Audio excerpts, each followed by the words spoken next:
Olá, gente. Mais um comentário breve sobre a nossa situação sobre o governo Bolsonaro. Nessa época de eleições do segundo turno em algumas capitais, em algumas cidades com mais de 200 mil eleitores, é importante que nós pensemos em projetos políticos. Por que isso? Porque, volto a insistir com vocês, a gente não vota na pessoa, vota em projeto político. E nós tivemos exemplos anteriores, como a eleição de Collor. Qual o projeto de Collor? Qual o partido de Collor? PRN, que antes era o Partido da Juventude. Ele mudou o nome para o PRN por conta de conselhos que recebeu de publicitários que acompanhavam a sua campanha. Se formos antes, insisto, na mesma conversa, a gente vai lembrar de Jânio Quadros. Qual partido político de Jânio Quadros? Alguns acham o DN, não. PTN, um partido nanico apoiado pela UDN. Não deu em nada. Então, a falta de projeto político é um problema seríssimo. Quando a gente fala, por exemplo, desse governo atual de Bolsonaro, qual o partido de Bolsonaro? Hoje um presidente sem partido. Por quê? Porque foi eleito por um PSL, um partido, que na realidade não era um partido homogêneo e com ideias e projetos consolidados. Mas, enfim, percebamos que esse mandato foi graças a um grande golpe em 2016, um grande golpe contra a democracia. Uma entrevista da Bandeirantes deixou bem clara a questão de que 3 deputados do PT votaram pela degola de Eduardo Cunha. E no Conselho de Ética, Eduardo Cunha terminou sofrendo impeachment e pelos bastidores, seu Aécio Neves agindo também, e eles levaram ao impeachment de Dilma, né? Que conselho de ética maravilhoso que nós tínhamos e temos ainda nesse Congresso. Segundo Pedro Fassoni, um cientista político, não houve crime de responsabilidade ou qualquer crime para que Dilma pudesse ter sofrido o impeachment. Mas eu ouvi muito de conhecidos nas conversas que o impeachment era pela impopularidade. Só que impopularidade não gera impeachment, não é? Porque senão nós já estaríamos discutindo aqui um possível impeachment de Bolsonaro. Mas, enfim, lembrando do governo Lula, né, a gente tem que pensar nos ganhos sociais. Temos que lembrar que o início do governo dele, ele manteve meta fiscal, meta para inflação, câmbio flutuante, tudo isso, o que dizem aqueles que querem menosprezar o governo Lula, dizem que foi uma cópia do neoliberalismo. Na realidade, foi uma tentativa de estabilizar uma economia que estava em frangalhos ao final do governo Fernando Henrique. Inclusive com a ameaça do capital estrangeiro de boicotar e dificultar a vida do governo brasileiro. Lula soube com muita capacidade política, ele soube equacionar essa situação, não levar o Brasil a uma crise generalizada, manter a estabilidade da moeda para, após isso, manter o crescimento econômico. E foi o que foi feito, todos os projetos sociais que foram feitos.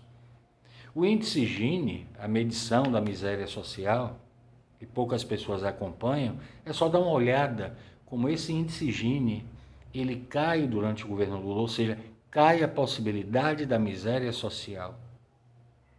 E todos os projetos de incursão de jovens negros e pobres nas universidades, de levar água para onde não tinha água, a transposição do Rio São Francisco, que esse presidente, entre aspas, porque ele não manda em nada, ele não sabe o que fala, foi inaugurar ou aparecer lá como grande realizador da transposição do Rio São Francisco, uma palhaçada.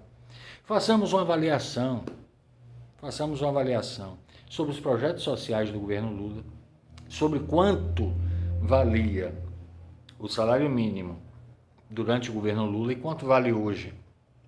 Pensemos na limitação ao Bolsa Família, que esse governo, comandado economicamente por Paulo Guedes, tanto que o presidente, quando perguntaram ao presidente assim, alguma coisa sobre economia, ele disse, não, pergunte ao Paulo. Interessante. Lula nunca deu uma resposta dessa. Quando questionavam sobre economia, Lula nunca disse, pergunte a Manteiga. Não, ele respondia. Então nós temos um presidente, lá ele, meu não é, infelizmente despreparado, e que a agenda é a agenda de Paulo Guedes. Qual é o grande problema da imprensa? A imprensa quer essa agenda de Paulo Guedes, inclusive a Globo, que falsamente dá porrada em Bolsonaro, mas em momento algum ela critica Paulo Guedes, porque a agenda de Paulo Guedes é a agenda privatista, é a agenda de diminuição dos direitos trabalhistas, é a agenda que qualquer empresário quer, apesar dos empresários mais sagazes e inteligentes já estarem virando as costas para esse governo irresponsável. Por quê? Porque quanto maior o desemprego, menor o poder de compra, menor o consumo e essas empresas podem quebrar. Durante o governo Lula, que tanto falam e falam de comunismo, sequer sabem o que é comunismo, Lula sequer prejudicou um empresário, pelo contrário, ele só fez beneficiar os empresários, por quê? Porque o consumo interno aumentou. As exportações a todo vapor, mas o consumo interno aumentou. A crise de 2008 não bateu no Brasil de cara, por quê? Porque nós tínhamos um consumo interno forte. Isso é claro, todos ganharam com o governo Lula. Dilma pegou, digamos assim, como a gente fala aqui, uma barca furada. Pegou uma oposição violenta no Congresso depois da derrota de Aécio Neves. Mas, enfim, voltando a Bolsonaro, o 13º para os beneficiários do BPC. Cadê o benefício de prestação continuada? Quer cortar, seu Paulo Guedes. As privatizações ridículas. Entregou o nosso pré-sal, querem privatizar tudo e Paulo Guedes já disse que quer privatizar enquanto der tempo. E esse projeto de Renda Brasil?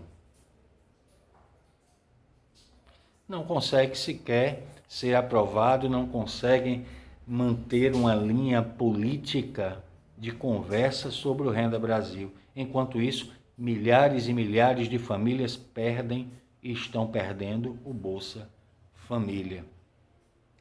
Então, que programa é esse, que projeto é esse do Renda Brasil? Segundo Paulo Guedes, seria tirar dinheiro de educação, enfim, e de outros projetos, de outros objetivos. E voltando à questão central digamos assim, da crucificação do maior presidente que nós tivemos nesse país, que foi Lula, o seu processo foi julgado em tempo recorde. As rachadinhas, ouvimos falar aqui e ali, a Globo fala para pressionar Bolsonaro, a Record jamais vai tratar disso, obviamente, porque está ganhando muito dinheiro, graças aos fiéis aí de Macedo e a grana que está chegando lá de publicidade do governo federal, assim como a Band, que perseguiu tanto Fernando Haddad quando foi prefeito de São Paulo por questão do IPTU, dono da Band, o filho, porque o dono já se foi, o filho, um grande empresário do ramo de imóveis, esse que perseguiu Haddad o tempo inteiro. O SBT não precisa falar, Silvio Santos agora lança um livro porque ele não foi candidato. Imagine se tivesse sido eleito. A gente ia virar aquela rodinha que eles jogam todo dia ali para ver quem é que ganha mais na Jequiti. É uma piada completa, mas enfim. Nossa política está complicada. Se não percebermos o que é projeto político, o que são grupos e partidos políticos de responsabilidade, se continuarmos votando em pessoas que vão salvar a pátria, como votaram em Collor, em Jânio, agora em Bolsonaro, a gente está vendo o estrago. Bolsonaro governando o país como se fosse o país da família dele. O filho Eduardo Bolsonaro comete a coisa mais ridícula do mundo, que é criar um atrito com a China. São coisas que a gente para pensar. Será que o Olavo de Carvalho está por trás disso? Eu não duvido não, porque realmente um astrólogo, filósofo, disse aí, eu não duvido nada, que faz curso por internet de filosofia. Brincadeira, nunca pisou na faculdade de filosofia. E para finalizar, quanto à corrupção, que derrubaram Dilma, agora vem a pergunta, e as rachadinhas? Foi o tempo recorde para condenar Lula. Vacari, a justiça foi feita. A imprensa falou? Nada. Zé Disseu ficou lá, condenado apenas por convicções. Quais as provas contra Zé Disseu? Nada. Genuíno foi inocentado depois, a imprensa mostrou? Nada. E agora a gente percebe um processo de rachadinhas que já vem se remoendo desde 2016, 2017. O relatório da COAF bateu em 2018. Nós estamos em 2020. Flávio Bolsonaro aí desfilando para lá e para cá. Fica difícil. Ou a gente tem instituições fortes, ou a gente tem um pensamento coerente com o projeto político, o que quer aquele que está no poder com dinheiro, que são os grandes e grandes financistas e empresários, ou os trabalhadores perdendo o 13º, perdendo seus direitos trabalhistas, perdendo a sua dignidade. Cabe a cada um.